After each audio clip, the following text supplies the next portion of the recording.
Good evening, everybody. Welcome to SLU. You are tuning in to my Intro to Astro Crash Course. Tonight, we are going to talk about nebula. It is a cloud of gas and dust in the night sky, and we're going to talk about a little brief history on it, where the name kind of came from, and all the different types of nebulae that are out there. So if you're following along with me in the SLU Situation Room, I am live streaming. As opposed to my usual shows, I don't have really actually any graphics to share with you tonight. Nebulae are pretty straightforward things, and we can really just accomplish it by talking about it. But I am going to share with you a bunch of pretty pictures that I took that are in my SLU Pictures account. And then if the Chile scope comes online, I have a couple missions set up for when that goes on at 7:50. So let me flip over to the SLU website so you can follow along with me here, and you'll be able to get a little bit of a sense of how I use the website too, if that's helpful. So if you're new to SLU or you're just not entirely sure where to find everything, you can kind of manage the site with me here tonight. So nebulae.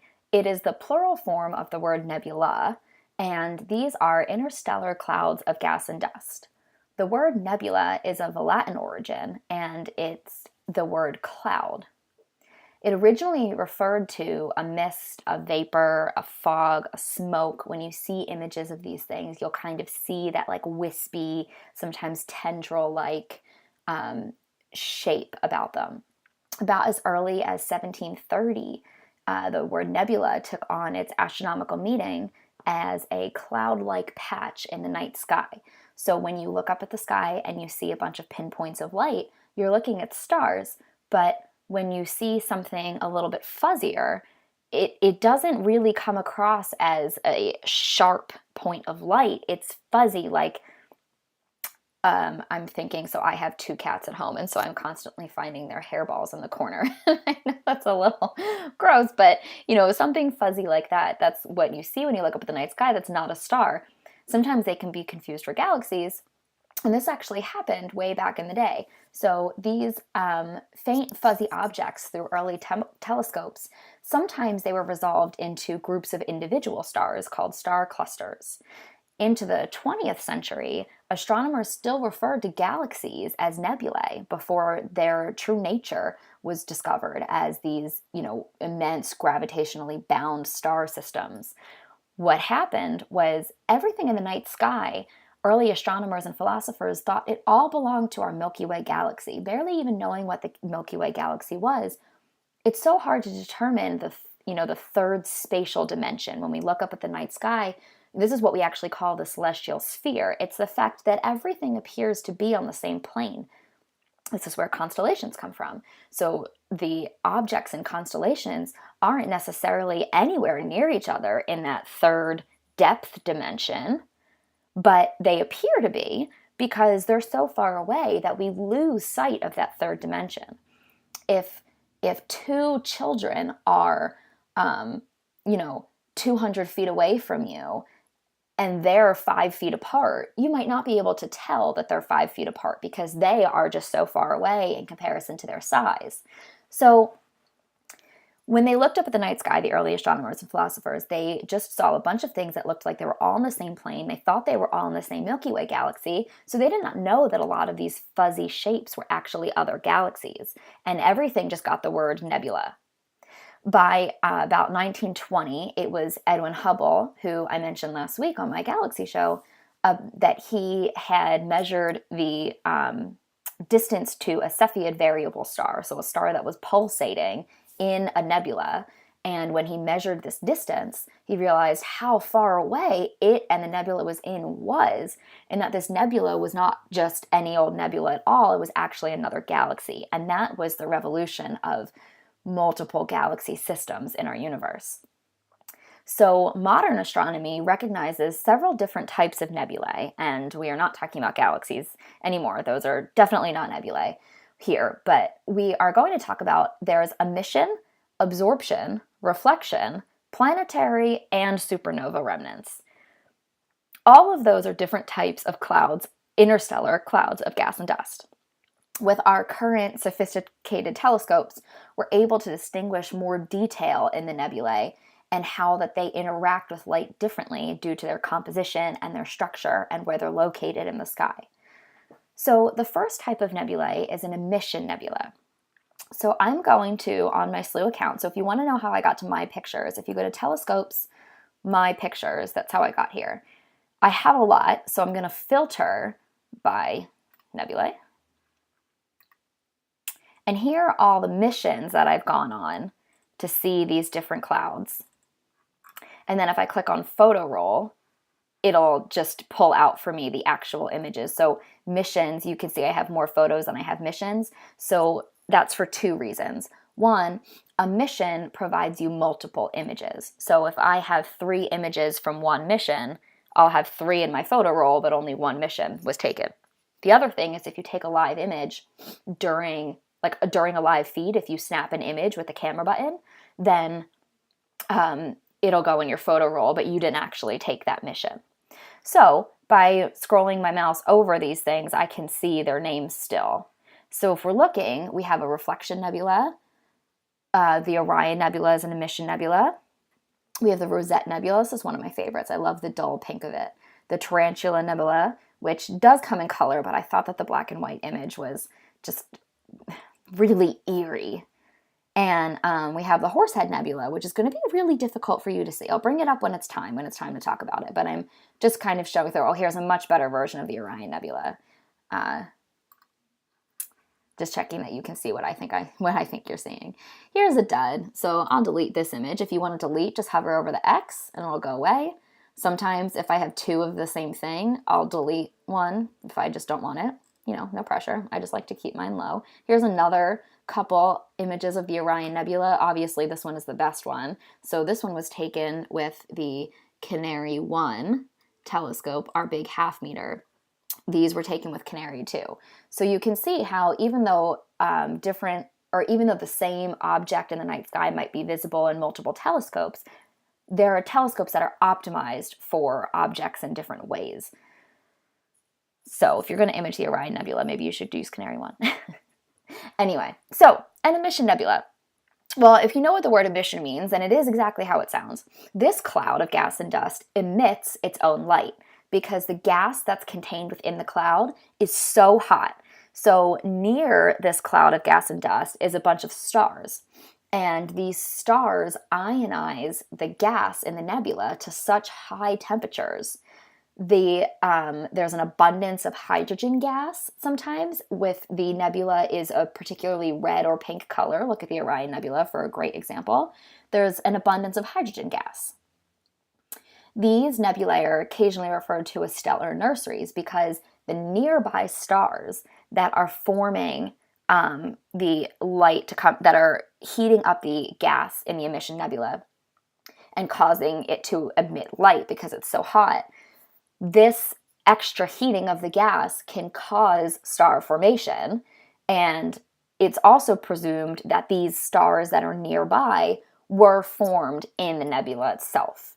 So this is what gives these the name of a stellar nursery because we think it's an area where there's a high star formation rate. This star formation rate also helps to perpetuate the ionization of more gases contained in the nebula. So you figure these stars kind of formed near a cloud of gas and dust. They're heating this gas and dust, making it emit light so we see the beautiful colors of the nebula. But then the heating causes other star formation to happen, and then this extra star formation is also reheating the cloud of gas and dust. So it's a nice perpetual cycle. Moving on, we have an absorption nebula, which is the exact opposite of an emission nebula. So this one has a much more common name called a dark nebula. My personal favorite, if you're really into astrophotography imaging, if you've talked to, maybe some other astronomers, you might hear them refer to it as a dark nebula because that's exactly what it is. Similar to dark matter, it's something we can't see. We don't see the nebula itself. But I like the name absorption nebula because I think it's a nice contrast to the name emission nebula. If you know what emission is versus absorption, then you know that these two nebula are exactly what they do and they're opposite. So this is a abundance of dust that scatters and absorbs light at visible wavelengths. So the light that would be coming through it is actually being fully absorbed and scattered away by all of the immense amount of dust in this cloud. So we don't see the visible light because it's obscured these visible wavelengths. And it obscures the objects behind the nebula. So if you have, you might have heard of gravitational lensing, and this is on the way future syllabus schedule for this course, but when an object is behind another, the light comes through, and gravitational lensing, just since I've already mentioned the word, bends the light around the object in front of it. But for this case, the light is trying to come through the nebula, but it's all scattered away. You know, when the sun's out during the day, but the sky is so cloudy, if you're in Northeast America, if you're between Connecticut and New Jersey, which is where I drove today, you'll not have seen the sun because the clouds were so crazy. I seriously drove it was like the tundra in Connecticut, and by the time I got to Jersey, it was a monsoon. It was so crazy, the weather. That's a total side note, and probably most people listening aren't from here, so you don't even care. But if the sky is super, super cloudy and you can't see the sun, that's what's happening here. The light is being completely scattered and absorbed, and you don't see the visible light. So these are undetectable to the naked eye, to optical telescopes. But in some instances, there might be an emission nebula behind an absorption nebula. And so around the absorption nebula, you can see the emission nebula, which then highlights the dark part, the part that you can't see.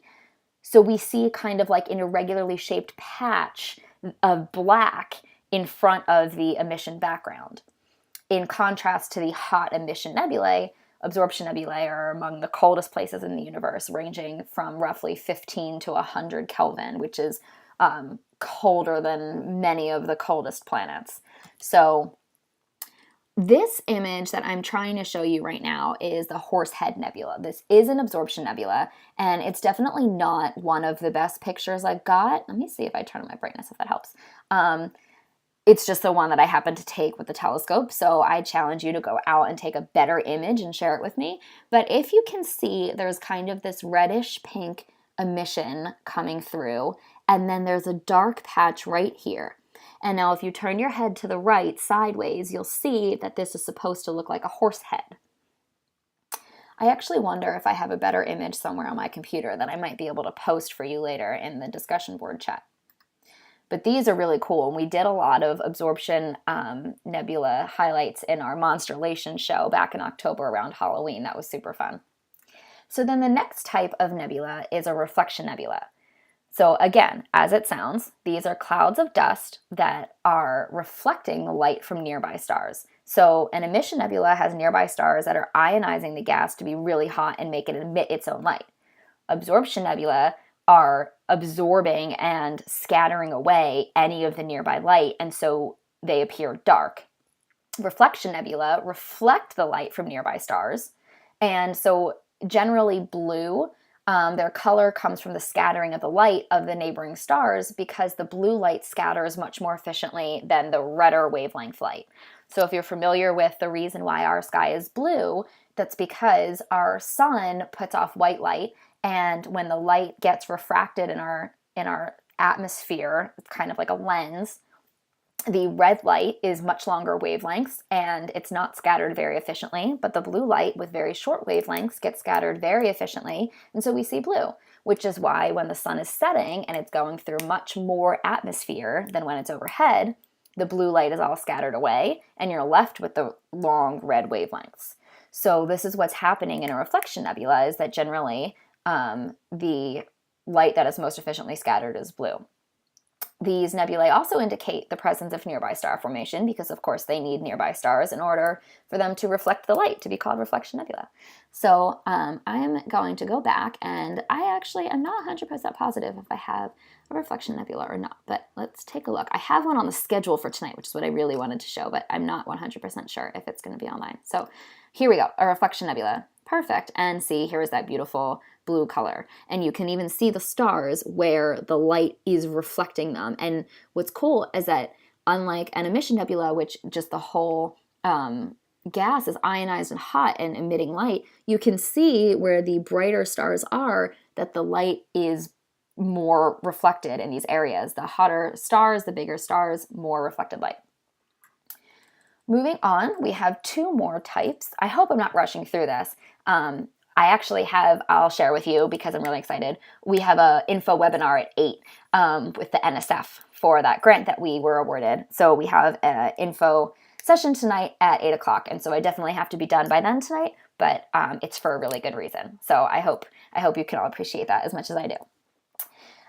So the next two types of nebulae that we're going to talk about are both results of stellar evolution. So I did a course on this a couple weeks ago. If you need a refresher or if you missed it, you can find it in our past live casts. But when a star undergoes the end of its lifetime, so basically it dies, there are two ways in which this can happen. So if it's a star about the mass of our sun or smaller, it's going to puff up into a red giant. It's going to shed its outer layers, and you're going to be left with a really hot, dense core called a white dwarf. When these outer layers of the puffy red giant shed off, they result in a planetary nebula. Now, planetary nebulae have nothing to do with planets, but they are the result of a star that is undergoing its end of lifetime. And the cloud of gas and dust that remains, which was the outer shell of the red giant, is shed away into space. Back around the 1700s, when these objects were discovered, I think it was William Herschel. I'd have to double check on the person for you. I'm sorry, I remembered the name earlier and now I'm blanking, of course, in the heat of the moment, right? But he looked up and he had just discovered Uranus, and it was this bluish green color, and he had seen these planetary nebulae that were also a bluish green color, and he thought to himself that that's what it looked like, and so he called it a planetary nebula, even though in fact it is not, as we know it, anything to do with planets. So I actually did, yes, it was William Herschel, so I'm glad I wasn't wrong. That would have been embarrassing. So he thought that this new object that he had found, this nebula, he thought that it resembled the gas giant Uranus in its blue-green tint, and so he called it a planetary nebula. Turns out that it's actually a cloud of gas and dust that is left over from when a star had died. And so the name, though, has persisted, even though it has nothing to do with planets. Astronomers are very notorious for not changing names when we know more about something. A good example of that is my research, which is in brown dwarfs. The term was coined back in 1975 when we knew it was a dim object, but we hadn't even discovered it yet. It was still just a theorized object. And so the color brown came from it being dim and hard to see, kind of like dark nebula.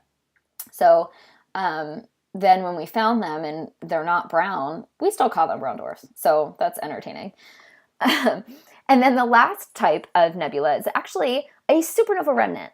So when the end of a star's life, I mentioned if it's a star about the size of our sun or smaller, it's going to end with a planetary nebula, which is the outer shell of the puffed up red giant that sheds off. When a star much more massive than the sun, about 8 times the mass of the sun or larger, hits the end of its lifetime, it erupts in a violent supernova explosion. So as opposed to that graceful puff up, shed your outer layer, this is a star that puffs up, collapses on itself, and then the collapse sends a huge shock wave out into space of gas and dust from the star. So a supernova remnant is what marks the end of the line for a massive star. When a massive star can no longer support its own weight, its own mass, all of the fusion in the core is used up, and it gets to start fusing iron, and it causes the core collapse. The star collapses, and then it results in this cataclysmic explosion. The event sends much of the remains of the star out into the interstellar medium, into space, that shock wave that billows out around the star. And as the cloud of material escapes away from the star, it can be seen after as a supernova remnant. And when we look at these, we see that they're not all homogeneous. They have a lot of what we call knots of gas in them. And so studying these denser regions of gas, we're able to pick apart the composition from the light curve that we get and know what the original star was made out of. Because, of course, the original star is no longer around for us to examine.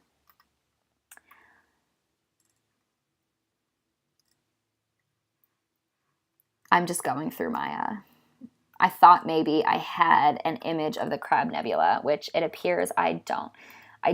Oh, Chile is online. Okay. So this mission is the Cone Nebula. This is an emission nebula. It's in the constellation Monoceros or Monoceros. I'm not actually sure how to pronounce that. My favorite is Monoceros. If you had tuned into Helen Avery's constellation stories on Sunday, it was all about this constellation. So it's a really great time to look at this emission nebula. And it should be coming into color view soon. And then, but if you want to know what's next up, you can go to, well, you could go over here and it tells you what's up next. I guess I didn't have to go back to the page. But next I had up an embedded reflection nebula. So if you wanted to take an image of this, you would just press the snap camera button, and now you own this image. So this will tell you how much longer the mission is on for. This like green bar is telling you. And the next mission is at 7:55. So at 7:52, you can deduce that you have 3 minutes left. And so you would want to take an image a little bit closer to the end when we really get all of the resolution coming in. But I will look, since I have a few minutes. Oh, don't look at all my files on my computer. I'm going to pull aside to a photo folder that I have and see if I can't find you a really beautiful Crab Nebula image before I sign off. I think that would be appropriate. And I know I have one somewhere. So you'll just have to be patient with me.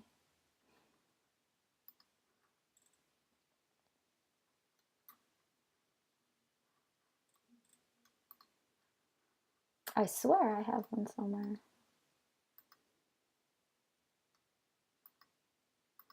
The reason I'm looking specifically for the Crab Nebula is because it's one of the most famous nebula, at least in my opinion. There are, here is actually a really great montage. This is by SLU's head astronomer, Paul Cox. These are 6 images that he had used in a show one time that I have of his.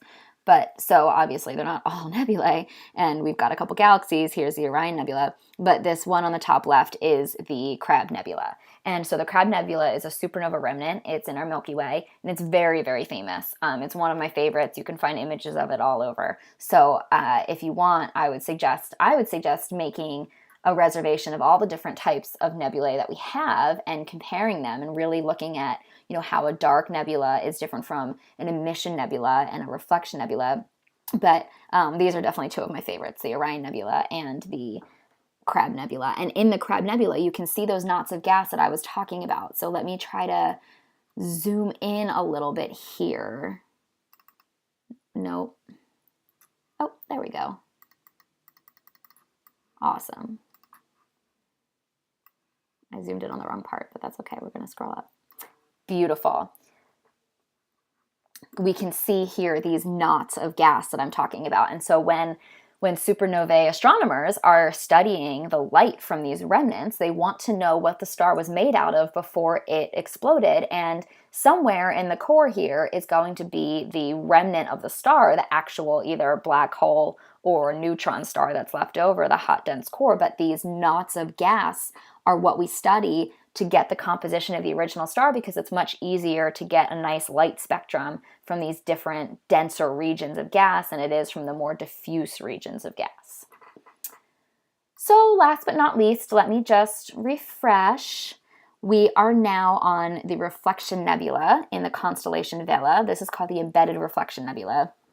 So I just randomly picked a couple tonight, no rhyme or reason, and the images will come in as the image just, the mission just started. But this is embedded in what we call the Gum Nebula, which covers much of this part of the sky. And so you can see some more detail if you're interested in the object that I had picked. You can see like a little blurb over on the right-hand side. This is for any time that there's a mission going on. There should be a little bit extra over here about it. So that's all for tonight. Next week, we are going to go a little bit heavier and we're going to talk about the cosmic microwave background. What is it? Why does it exist? And how do we know that it's there? So I hope tonight that you enjoyed looking at some pretty pictures. It was a nice light crash course. There wasn't a lot of graphics and diagrams that I had to get into, but I promise that we'll be back to those soon now that we move into deep space and start studying things like gravitational lensing and the CMB and dark matter. And I hope you'll join me next week. Have a great night. Clear skies.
Originally referred to a mist, a vapor, a fog, a smoke. When you see images of these things, you'll kind of see that like wispy, sometimes tendril-like shape about them.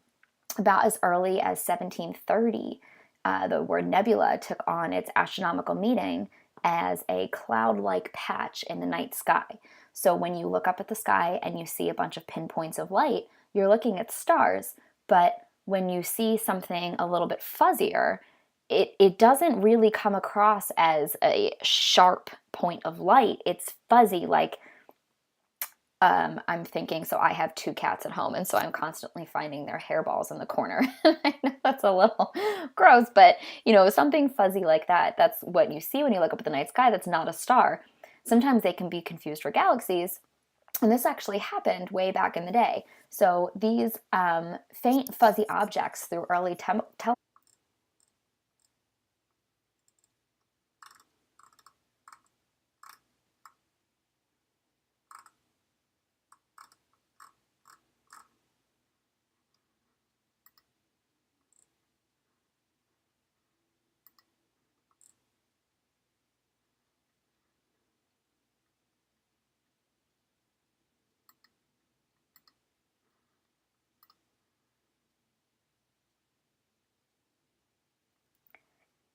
Good evening, everybody. Welcome to SLU. You are tuning in to my Intro to Astro Crash Course. Tonight, we are going to talk about nebula. It is a cloud of gas and dust in the night sky, and we're going to talk about a little brief history on it, where the name kind of came from, and all the different types of nebulae that are out there. So if you're following along with me in the SLU Situation Room, I am live streaming.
As opposed to my usual shows, I don't have really actually any graphics to share with you tonight.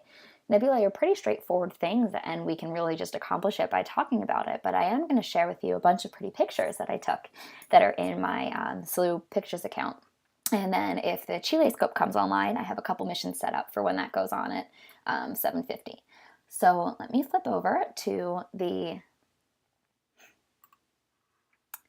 SLU website, so you can follow along with me here, and you'll be able to get a little bit of a sense of how I use the website too, if that's helpful. So if you're new to SLU or you're just not entirely sure where to find everything, you can kind of manage the site with me here tonight. So nebulae. It is the plural form of the word nebula, and these are interstellar clouds of gas and dust. The word nebula is of a Latin origin, and it's the word cloud. It originated